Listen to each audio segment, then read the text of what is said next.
confinement. Confinement. Et on parle de... Ça va bien aller. Le mouvement, ça va bien aller. Et bien, depuis le début de cette crise, il y a comme un mouvement qui s'est installé, puis on peut le voir dans les fenêtres, un peu partout, dans les maisons. C'est un arc-en-ciel avec écrit dessus « Ça va bien aller ». Moi, j'ai fait ma version. Les enfants ont fait une version. Moi, j'ai fait ma petite version ici, là.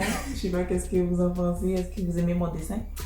Ouais, j'ai pris la tablette des enfants. C'est drôle, mais ce mouvement-là, de ça va bien aller dans le contexte qu'on vit aujourd'hui, il a commencé en Italie. L'Italie, ben, on sait, tout le monde, là, c'est le pays le plus catholique qu'il n'y a pas, donc très croyant. Puis l'arc-en-ciel, ça a toujours été un signe d'espoir. Dans le fond, comme l'arc-en-ciel, à l'origine, il y a une signification bien particulière. Puis on trouve cette signification dans la Bible. Peut-être que vous connaissez ou non l'Arche de Noé, l'histoire de l'Arche de Noé. Si vous la connaissez pas, je vous invite vraiment à la lire. Ça se trouve dans le livre de la Genèse. Au final, Dieu a donné ce signe à Noé pour dire « Voici, je te donne ce signe ».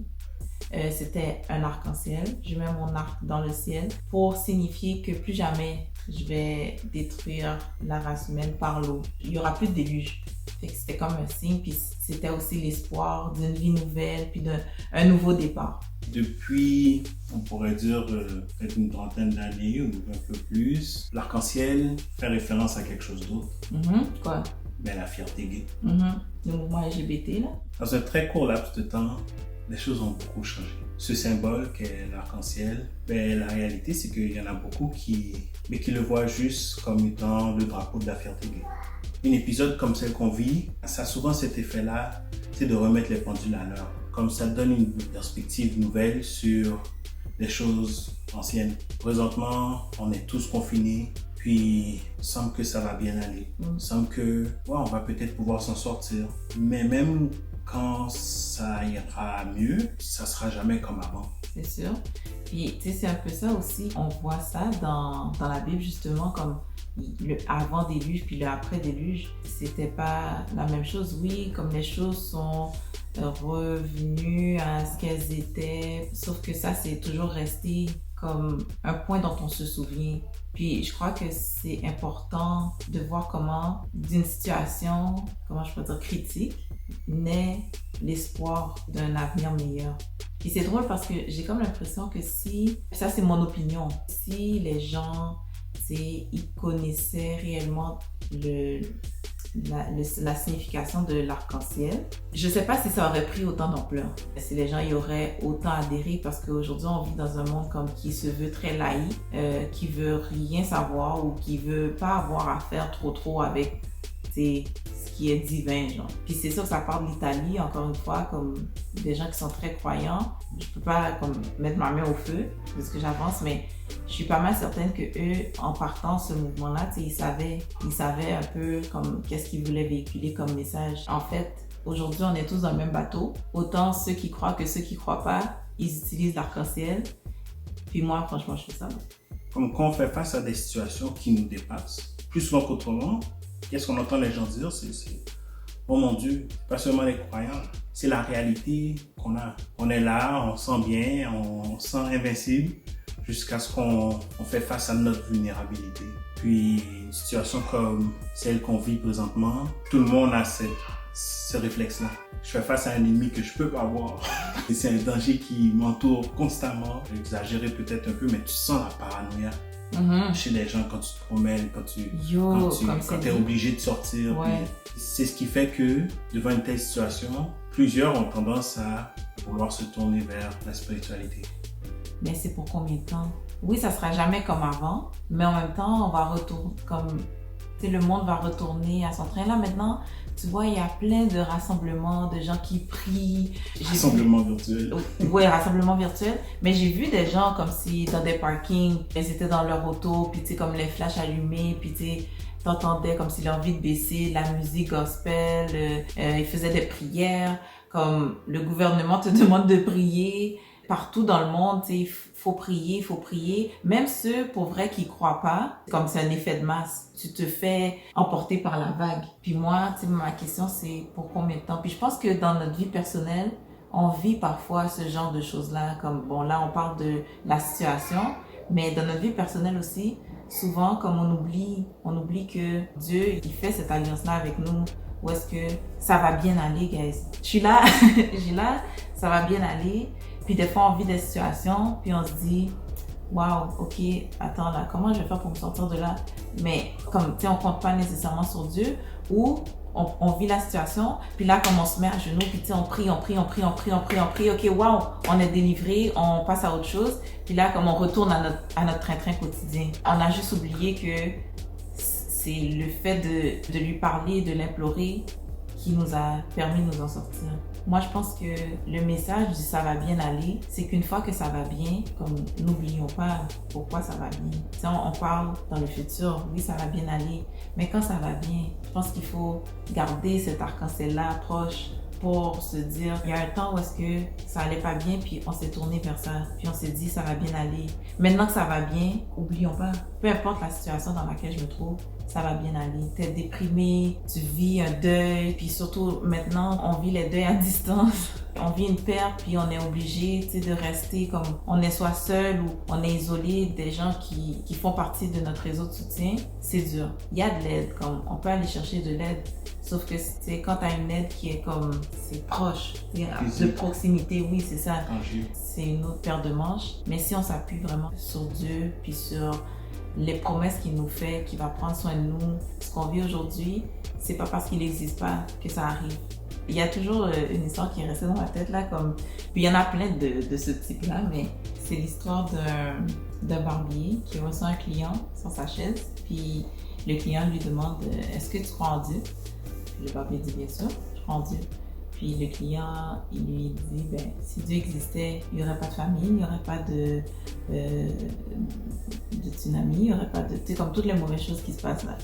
Il n'y aurait pas tout ça, les inégalités sociales et blablabla, whatever. Fait que là, le barbier est comme, est-ce que tu crois que les barbiers existent? Comme il le regarde comme si, c'est quoi cette question? Je suis sur ta chaise. Oui, je crois que les barbiers existent. Ben, moi, je crois que si les barbiers existaient, il y aurait personne qui serait mal coiffé, personne serait dans un état un peu négligé. Oui, comme Kenny. Je voulais pas le dire, mais bon. Il y aurait personne dans cet état-là. Fait que c'est pas parce que on voit pas de manière extraordinaire la main de Dieu dans comme si l'effacement de tout crime sur la terre ou désastre. Oui, c'est ça. Parce que en fait, on est libre. Comme le gars qui était sur la chaise du barbier, lui, il a décidé d'aller chez le barbier. S'il y a autant de crimes et de choses comme ça, c'est que nous, on est nés libres. Dieu, on n'est pas les marionnettes de Dieu. Nous, on a ce libre arbitre là. Puis après ça, ben si on vit selon ses recommandations, le monde serait sûrement meilleur.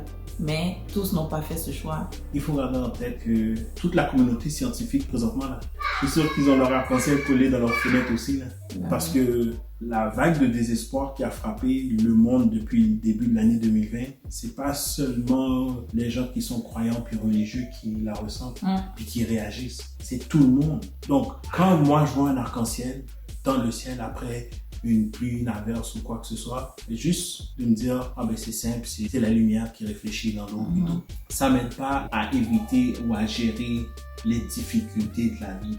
Ou même à apprécier la beauté de la chose aussi. Parce que franchement, comme quand je regarde un arc-en-ciel, au-delà du phénomène physique, j'en comprends le sens. Puis c'est comme un rappel. Avant même tout ça, là, tout ce mouvement-là de ça va bien aller, moi je savais comme si ça veut dire que ça va bien. Comme il me rappelle que cette pluie-là qu'il y a eu là, c'est pas une pluie qui va détruire quoi que ce soit. C'était une pluie juste pour arroser les fleurs, pour que les récoltes soient belles, ok, cette année. Mais c'est pas une pluie pour détruire l'humanité. Donc, t'inquiète pas, ça va bien aller. Puis je vais aller plus loin. De la même manière qu'il y a eu le déluge qui a détruit la terre, maintenant il y a des pluies qui ravivent la terre. Mais dans ta vie, il y a cette épreuve qui semble tout faire sauf te tuer.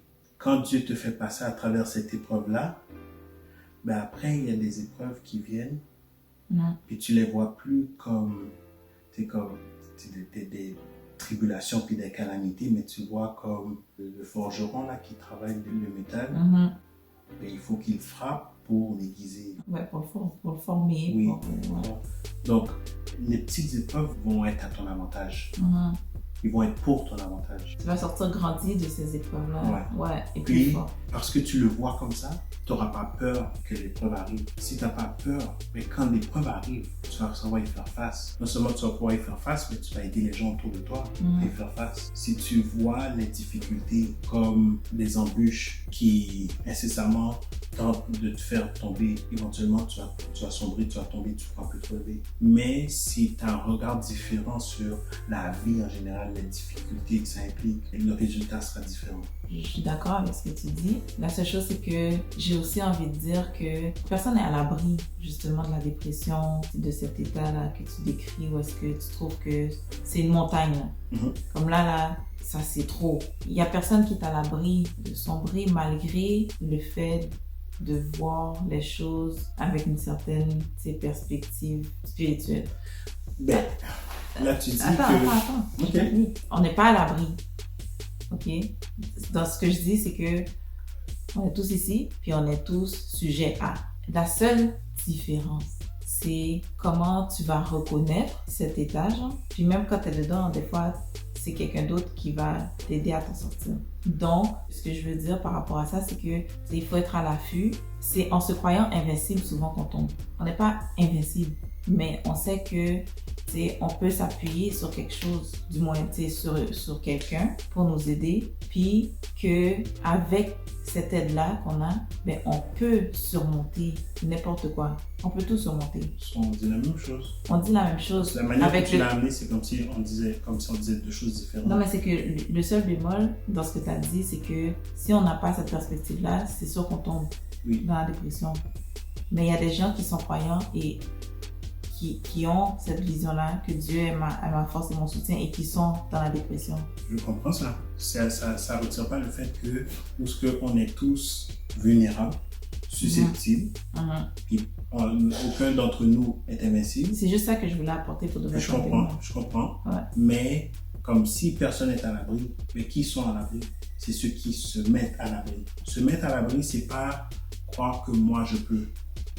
Parce que tu auras beau croire autant que tu peux croire en toi, c'est pas ça. Puis ça, c'est des tendances, des courants de pensée qu'on entend. Et ça commence par toi, il faut croire en toi. Puis c'est beau, puis c'est valorisant, mais c'est pas efficace. Tandis que si je crois que l'abri que j'ai est invincible, moi, je ne suis pas invincible, mais l'abri que j'ai est invincible. Mais là, il revient à moi de m'organiser pour me mettre à l'abri, de me mettre sous ses ailes. Puis si, malgré que je comprends ça et je crois ça, je me dis, même là, je ne suis pas à l'abri. Mais là, pose-toi des questions, peut-être que tu n'as pas trouvé celui qui va t'aider ou celui qui peut t'aider à surmonter n'importe quoi. C'est pour ça que c'est une question de perspective.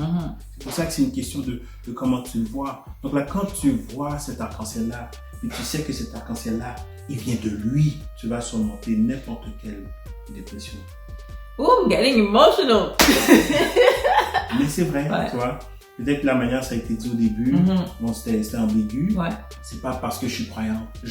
Malheureusement, on parle de spiritualité. Spiritualité, c'est pas quelque chose de religieux. La spiritualité, c'est pas quelque chose d'institutionnalisé.